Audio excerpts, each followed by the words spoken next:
Doctor Peddapati Pullarao గారు ఏంటి అరవింద్ కేజ్రీవాల్ కేలు 10 సంవత్సరాల తర్వాత యాంటీ ఇన్కమెన్సీ అనుకోవచ్చా, లేకపోతే ఇంకా వేరే రీజన్స్ ఏమైనా ఉన్నాయా ఓడిపోవడం? మళ్ళీ పికప్ అవుతారా, రీబౌన్స్ అవుతారా? స్వయంగా ఆయన కూడా ఓడిపోయారు.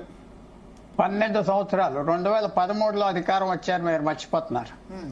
49 రోజులు 12 సంవత్సరాలు నేచురల్ గా ప్రభుత్వ వ్యతిరేకత వచ్చి ఉంటుంది నేచురల్ గా. తర్వాత అందరికీ రాజకీయ నాయకులు వచ్చేది యారగెన్స్ ఆఫ్ పవర్, అధికార పొగరు కూడా వచ్చున్నది. రాకూడదు, వచ్చున్నది. కొంతమందికి రాదు, ఒక నవీన్ పట్నాయక్ రాదు, ఒక శరద్ పవార్ కి రాదు, ఒక జ్యోతి బాసుకి రాదు, కానీ ఇతనికి వచ్చింది. మూడో పాయింట్ ఏంటంటే అన్నెసెసరీగా లిక్కర్ స్కామ్ అది దాంట్లో ఈ గత 5 సంవత్సరాల్లో దొరికిపోయాడు. బీజేపీ పట్టుకున్నదని బీజేపీ బ్లేమ్ చేయడం కరెక్ట్ గా దొరికేది. అదే కాకుండా ఆయన చేసింది మిడిల్ క్లాసెస్ కి ఏం చేయకపోయినా ఒక మర్యాదస్తులు పర్వాలేదు ఉండాలనేది వాళ్ళని వ్యతిరేకం చేసుకుంటాం. ఈవేళ కేజ్రీవాలే పార్టీ కేజ్రీవాలే. ఆయన ఓడిపోయాడంటే పార్టీ పోయినట్టు లెక్క. మళ్ళీ తిరిగి రాగలదా చాలా కష్టం. ఆయన రాలేడు, ఇంకా 5 సంవత్సరాలు ఆగాలి. అక్కడ పంజాబ్ లో గవర్నమెంట్ కూడా పడిపోవచ్చు. ఇది అందరికంటే ఆనందపడేది కాంగ్రెస్ పార్టీ. ఇన్ఫాక్ట్ మాధవతర్ రాయ్ గారు ఉన్నారు, విన్నాను. అందరికంటే ఆనందపడేది కాంగ్రెస్ పార్టీ. ఎందుకంటే కేజ్రీవాల్ తరివేశాడు కాంగ్రెస్ పార్టీ. షీలా దీక్షిత్ ఓడిచ్చాడు. ఢిల్లీలో స్థానం లేకుండా చేశాడు కాంగ్రెస్ పార్టీకి. పంజాబ్ లో 2022లో డిఫీట్ చేశాడు కాంగ్రెస్ ప్రభుత్వాన్ని. తర్వాత ఇప్పుడు ఆయన నేనే ప్రధానమంత్రి క్యాండిడేట్ అని చెప్తాం. ఆయన మాట సాగటం, ఆపోజిషన్ ముఖ్యమంత్రులందరికీ ఆయనకు స్పెషల్ ప్లేస్ ఉండటం, వెదర్ ఇట్స్ కేసీఆర్, మమతా బెనర్జీ, అఖిలేష్ యాదవ్, లాలూ యాదవ్, ఉద్దవ్ ఠాక్రే, శరద్ పవార్, ఆయనకు స్పెషల్ ప్లేస్ ఉండటం. కాంగ్రెస్ పార్టీకి ఇది ఒక ఇండైరెక్ట్ విజయం.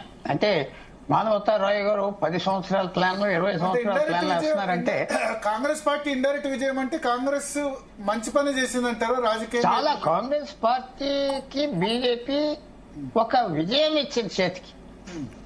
మీరు one of the oldest principles politics లో మీరు ఎనిమీలను డివైడ్ చేయమన్నారు. బీజేపీ ఎనిమీలను అందరిని కలిపింది, ఇండియా కూటమి తీసుకొచ్చింది బీజేపీ. ఆ నితీష్ కుమార్ అప్పుడు అతనికి ఆ చైర్మన్షిప్ ఇచ్చేస్తే అసలు గవర్నమెంటే రాకపోదు. అక్కడ తప్పు చేశారు. ఇప్పుడు అరవింద్ కేజ్రీవాల్ ఒక ముళ్ళులాగా ఉండేవాడు కాంగ్రెస్ పార్టీ, అది తీసి పారేశాడు. ఇప్పుడు ఏం ప్రెస్టీజ్ ఉంటుంది సాయంకాలం? అరవింద్ కేజ్రీవాల్ మళ్ళీ వస్తా, ప్రజలు నాతో ఉన్నారు. ఓకే, సో ఇప్పుడు అరవింద్ కేజ్రీవాల్ పని పర్మనెంట్ గా అయిపోయినట్ట, కేవలం ఈ ఒక్క ఎలక్షన్ తో అయిపోయినట్ట? మళ్ళీ ఇప్పుడు కాంగ్రెస్ ఓట్ బ్యాంక్ అరవింద్ కేజ్రీవాల్ తీసుకున్నారు పుల్లారావు గారు. ఇప్పుడు కాంగ్రెస్ డెఫినెట్ గా పికప్ అయ్యి ట్రై చేస్తుంది ఢిల్లీలో. పర్మనెంట్ గా అయిపోయినట్ట, కేవలం 10 సంవత్సరాలు యాంటీ ఇన్కమెన్స్ వాళ్ళు ఓడిపోయినట్ట, మళ్ళీ పికప్ కొన్ని కారణాలు 2013 నుంచి ఎలా ఉండేవాడు, ఇప్పటికి ఎలా తయారయ్యాడు కూడా మెల్లిగా మెల్లిగా మెల్లిగా మెల్లిగా ప్రజలకు కూడా ఇతను మారిపోయడం కూడా వచ్చింది. ప్రవర్తన మారిపోయింది. ఆయన ఓవర్ కాన్ఫిడెంట్ అయిపోయాడు, యారగెంట్ అయిపోయాడు. కాంట్రవర్సీ మీద కాంట్రవర్సీ వస్తుంది డైలీ. లిక్కర్ స్కామ్ అవనే, ఆశీష్ మాల్ అవనే, మా స్వాతి మాలివాల్ ఒక ఎంపీని తన్నిచ్చేటు ఇంటికాడ కాంట్రవర్సీ మీద కాంట్రవర్సీ వస్తుంది కదా రోజు. 25 సంవత్సరాలు నవీన్ పట్నాయక్ చేశాడు. ఎప్పుడన్నా కాంట్రవర్సీ విన్నారా అతని మీద? ఎప్పుడన్నా విన్నారా? తప్పు చేసాడు అంతే గానీ ఎప్పుడు వినలేదు. జ్యోతి బాసు మీద ఏదో ఒకసారి ఏదో గొడవలు పడ్డాడు బిజినెస్ తో, తర్వాత వినలేదు. అది మనం కొద్దిగా గ్రాస్ చేయాలి. ఇప్పుడు కాంట్రవర్షియల్ అయిపోగానే మధ్యతరగతి వాళ్ళు వదిలేస్తారు. ఏ ముఖ్యమంత్రి అయినా ఎక్కువ తిడతాం, గొడవలు పడతాం, ఎవెన్చువల్ గా దెబ్బ కొట్టేస్తారు. పబ్లిక్ లో ఒక సెగ్మెంట్ వెళ్ళిపోతారు. సో కేజ్రీవాల్ ఓడిచ్చాడు, బీజేపీ ఓడిచ్చింది. పెద్ద మీరు అన్నారు వాళ్ళు వీళ్ళు క్యాండిడేట్స్ పెట్టారు. ముస్లిం అదే కాదు, కేజ్రీవాల్కి ఇంత పడిపోయినా ఇన్ని ఓట్లు వచ్చినాయి అంటే కొద్దిగా బాగుంటాయి ఎంతో. లిక్కర్ స్కామ్ లో తెలియక పడిపోయారు. అది పెద్ద జైలుకి వెళ్ళి కూర్చున్నాక ఇంకేం ప్రెస్టేజ్ ఉంటుందో సిటీలో. ఏమంటారు, ఎంత అల్లరి చేశారు దేశం అంతా. లిక్కర్ స్కామ్ ఓడిపోయినంత మాత్రాన ఆమ్ ఆద్మీ పార్టీ తక్కువ. ఇప్పటికి 43% ఓటు వచ్చింది, 43.3. బీజేపీ 46.8, ఒక 3.5% ఓటింగ్ డిఫరెన్సే. కాంగ్రెస్ 6.3%. లాస్ట్ టైం రాలేదు కదా, పాస్ మార్క్స్ రాలేదు కదా.